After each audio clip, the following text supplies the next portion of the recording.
ನೋಡಿ, ಒಂದನೇದು ವೀರಶೈವ ಲಿಂಗಾಯತ ಎರಡೂ ಒಂದೇ, ಭಿನ್ನ ಅಲ್ಲ, ಬೇರೆ ಅಲ್ಲ ಅನ್ನುವಂಥ ಮಾತನ್ನು ಮೊದಲಿನಿಂದ ನಾವು ಪ್ರತಿಪಾದನೆ ಮಾಡ್ತಾ ಇದ್ದೇವೆ.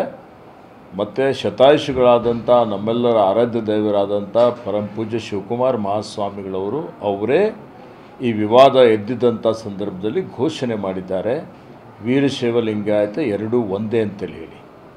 ಅದನ್ನು ಪ್ರತಿಪಾದನೆ ಮಾಡುವಂಥ ಒಂದು ದೃಷ್ಟಿಯಿಂದ ಹುಬ್ಬಳ್ಳಿಯಲ್ಲಿ ವೀರಶೈವ ಲಿಂಗಾಯತ ಏಕತಾ ಸಮಾವೇಶ ನಡೀತು. ಮಠಾಧಿಪತಿಗಳ ಒಕ್ಕೂಟನೂ ಅದರಲ್ಲಿ ಅವರೆಲ್ಲ ಸೇರಿ ಆಯೋಜನೆ ಮಾಡಿದಂಥದ್ದು. ಯಶಸ್ವಿಯಾಗಿ ಈ ಸಮಾವೇಶ ನಡೆದಿದೆ. ಈ ಸಮಾವೇಶದ ಯಶಸ್ಸಿಗೆ ಕಾರಣಕರ್ತರಾದಂಥ ಎಲ್ಲರಿಗೆ, ಪೂಜ್ಯ ದಿಂಗಾಲೇಶ್ವರ ಸ್ವಾಮೀಜಿಯವರಿಗೆ, ಪಂಚಪೀಠಾಧೀಶ್ವರರಿಗೆ, ಮತ್ತು ಪೂಜ್ಯ ಸಿದ್ಧಲಿಂಗೇಶ್ವರ ಮಹಾಸ್ವಾಮಿಗಳು ತುಮಕೂರವರಿಗೆ, ನೂರಾರು ಜನ, 1000 ತನಕ ಹರಗುರು ಚರಮೂರ್ತಿಗಳು ಅದರಲ್ಲಿ ಭಾಗವಹಿಸಿದ್ದರು. ಮತ್ತು ಎಲ್ಲ ಪಕ್ಷದ ಮುಖಂಡರುಗಳು ಭಾಗವಹಿಸಿದ್ದರು. ಮತ್ತು ನಮ್ಮೆಲ್ಲರ ನೆಚ್ಚಿನ ಮಾರ್ಗದರ್ಶಕರು ಹಿರಿಯರಾದಂಥ ಮಾನ್ಯ ಶಾಮನೂರು ಶಿವಶಂಕರಪ್ಪ ಸಾಹೇಬರು ಅನಾರೋಗ್ಯದ ಕಾರಣ ಅವರು ಬರಲಿಕ್ಕಾಗಲಿಲ್ಲ. ಹೀಗಾಗಿ ಉಪಾಧ್ಯಕ್ಷನಾಗಿ ಇವತ್ತು ನಾನು ಆ ಒಂದು ಸಭೆಯಲ್ಲಿ ಭಾಗವಹಿಸಿ ಮಹಾಸಭೆಯ ನಿಲುವೇನಿದೆ ಅದನ್ನು ತಿಳಿಸಿದ್ದೇನೆ. ನೋಡಿ, ಸಮೀಕ್ಷೆಗೆ ನಾವೆಲ್ಲ ಸ್ವಾಗತ ಮಾಡಿದ್ದೇವೆ. ಸಾಮಾಜಿಕ ನ್ಯಾಯ ಕೊಟ್ಟಂಥದ್ದೇ ಇವತ್ತು ವೀರಶೈವ ಲಿಂಗಾಯತ ಸಮುದಾಯ. ಸರ್ವರಿಗೂ ಸಮಬಾಳು ಸಮಪಾಲು ಅಂತೇಳಿ ಇವತ್ತು ಇಡೀ ಜಗತ್ತಿಗೆ ಒಂದು ಅನುಭವ ಮಂಟಪದ ಮುಖಾಂತರ ಪ್ರಜಾಪ್ರಭುತ್ವದ ಪರಿಕಲ್ಪನೆಯನ್ನು ಕೊಟ್ಟು ಇವತ್ತು ಎಲ್ರಿಗೂ ಸಮಾಜ ನಿರ್ಮಾಣ ಮಾಡಬೇಕು ಅಂತ ಹೇಳಿದ್ದಂಥದ್ದೇ ಈ ಒಂದು ಸಮುದಾಯ. ಎಲ್ರಿಗೂ ಒಳ್ಳೆಯದಾಗಲಿ ಅನ್ನುವಂಥದ್ದು. ಅದಕ್ಕೆ ಎಲ್ಲರೂ ಇದಕ್ಕೆ ಸ್ವಾಗತವನ್ನು ಮಾಡಿದ್ದಾರೆ. ಮತ್ತು ಯಾವ ರೀತಿಯಲ್ಲಿ ಅಂದರೆ, ಇವತ್ತೇನು ಸಚಿವ ಸಂಪುಟದಲ್ಲಿ ಚರ್ಚೆ ಆಗಿದೆ. ಈಗಾಗಲೇ ಸನ್ಮಾನ್ಯ ಮುಖ್ಯಮಂತ್ರಿಯವರು ಹೇಳಿದ್ದಾರೆ, ಇವತ್ತು ಯಾರಿಗೂ ಇವತ್ತು ತೊಂದರೆ ಆಗದ ರೀತಿಯಲ್ಲಿ ಎಲ್ಲರ ಅಭಿಪ್ರಾಯವನ್ನು ತೆಗೆದುಕೊಂಡೇ ಇವತ್ತು ಮಾಡ್ತೀವಿ ಅನ್ನೋಂಥದ್ದಿದೆ. ಮತ್ತು ಕೆಲವೊಂದು ಶಂಕೆಗಳೇನಿದ್ದು ಅದನ್ನು ಇವತ್ತು ಸರ್ವೆ ಆಗಿದ ಮೇಲೆ, ಸಮೀಕ್ಷೆ ಆಗಿದ್ದ ಮೇಲೆ, ಅದಾದ ಮೇಲೆ ಇನ್ನು ಯಾವ ರೀತಿಯಲ್ಲಿ ಅಂಕಗಳು ಕೊಡ್ತಾರೆ, ಅದಕ್ಕೆ ಎಲ್ಲೆಲ್ಲಿ ಯಾವ ಆಧಾರದ ಮೇಲೆ ಹಿಂದುಳಿರುವಿಕೆ ಗುರುಸುವಂಥದ್ದು ಇರ್ಬೋದು, ಕ್ಲಬ್ ಮಾಡುವಂಥದ್ದು ಇರ್ಬೋದು, ಅಂತಿಮವಾಗಿ ತೀರ್ಮಾನ ಮಾಡುವಂಥದ್ದು ಇರ್ಬೋದು, ಅವೆಲ್ಲವೂ ಸರ್ಕಾರ ಎಲ್ಲರನ್ನೂ ವಿಶ್ವಾಸದಲ್ಲಿ ತೆಗೆದುಕೊಂಡು ಮಾಡ್ತದೆ. ಯಾರಿಗೂ ಅನ್ಯಾಯ ಆಗದ ರೀತಿಯಲ್ಲಿ ಮಾಡ್ತೀವಿ ಅನ್ನೋಂಥ ಮಾತನ್ನು ಹೇಳಿದ್ದಾರೆ. ನೋಡಿ, ಆತಂಕ ಅಲ್ಲ. ಕೆಲವರಿಗೇನು ಪ್ರಸ್ತುತ ಮೀಸಲಾತಿ ಇದೆ, ಅದರಲ್ಲಿ ಮೀಸಲಾತಿ ಸಿಗಬೇಕು ಅಂತೇಳಿ ಹೇಳಿ ಕೆಲವರು ತಮ್ಮ ಜಾತಿಯ ಒಂದು ಹಿನ್ನೆಲೆಯನ್ನು ಬಿಟ್ಟು ಬೇರೆ ಬೇರೆ ರೀತಿಯಲ್ಲಿ ಬರೆಸುವಂಥದ್ದು ನಾವು ನೋಡಿದ್ದೇವೆ. ಆ ರೀತಿ ಆದರೆ ನೈಜವಾದಂಥ ಒಂದು ಸಂಖ್ಯೆ ಬರೋದಿಲ್ಲ ಅನ್ನುವಂಥದ್ದು ಒಂದು ಆತಂಕ.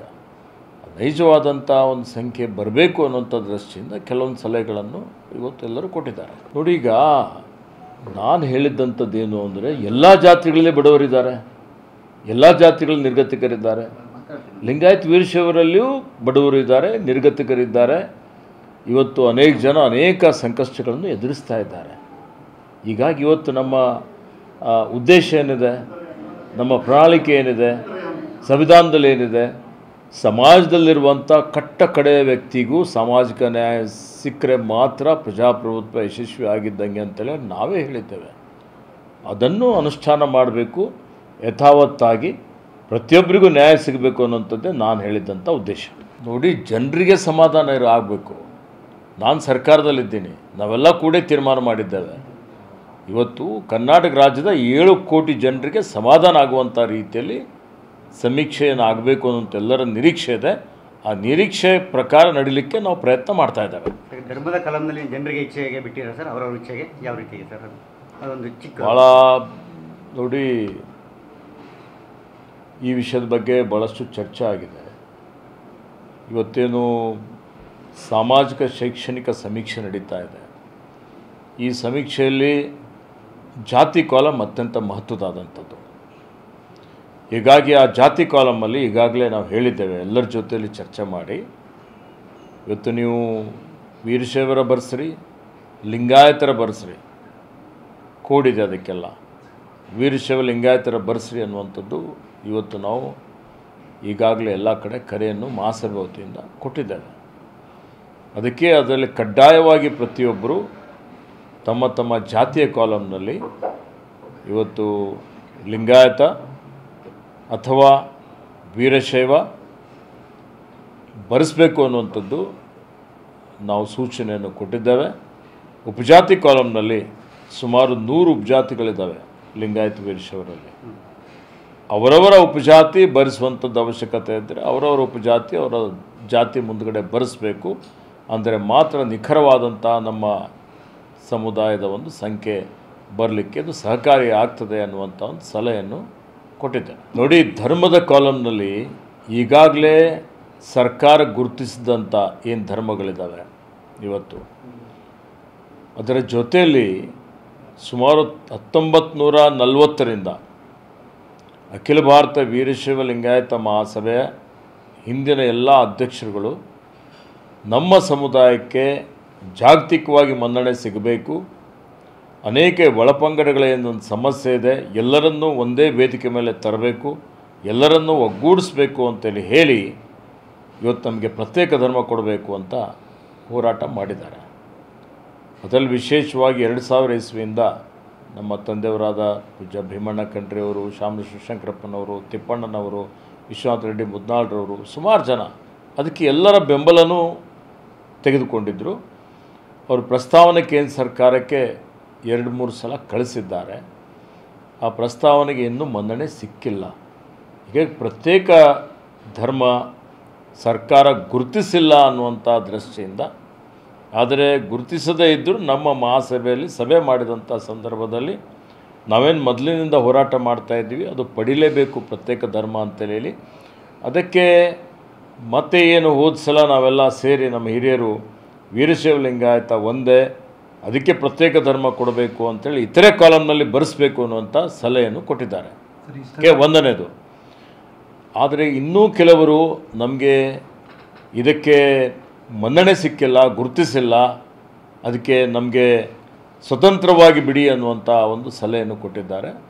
ಈ ಎಲ್ಲ ಸಲಹೆಯ ಮೇರೆಗೆ ಮಾನ್ಯ ಅಧ್ಯಕ್ಷರು ಎಲ್ಲರ ಜೊತೆಯಲ್ಲಿ ಸಮಾಲೋಚನೆ ಮಾಡಿ ಇವತ್ತು ನಮ್ಮ ನಿಲುವೇನಿದೆ ಅದು ಮುಂದುವರಿತದೆ. ಆದರೆ ಇವತ್ತು ಯಾರಾದರೂ ಅಂದರೆ ಧರ್ಮದ ಕಾಲಮ್ನಲ್ಲಿ ತಮ್ಮ ತಮ್ಮ ವಿವೇಚನೆಗೆ ಆತ್ಮಸಾಕ್ಷಿಗೆ ಬಿಟ್ಟಿದ್ದೇವೆ, ಅದರ ಪ್ರಕಾರ ತಮ್ಮ ಒಂದು ಏನು ಧರ್ಮ ನಮೂದಿಸಬಹುದು ಅನ್ನುವಂಥ ಮಾತನ್ನು ಹೇಳಿದ್ದೇವೆ. ಸಂಬದ್ಧ ಹೇಳಿಕೆಗಳಿಗೆ ನಾನು ಪ್ರತಿಕ್ರಿಯೆ ಕೊಡೋದಿಲ್ಲ.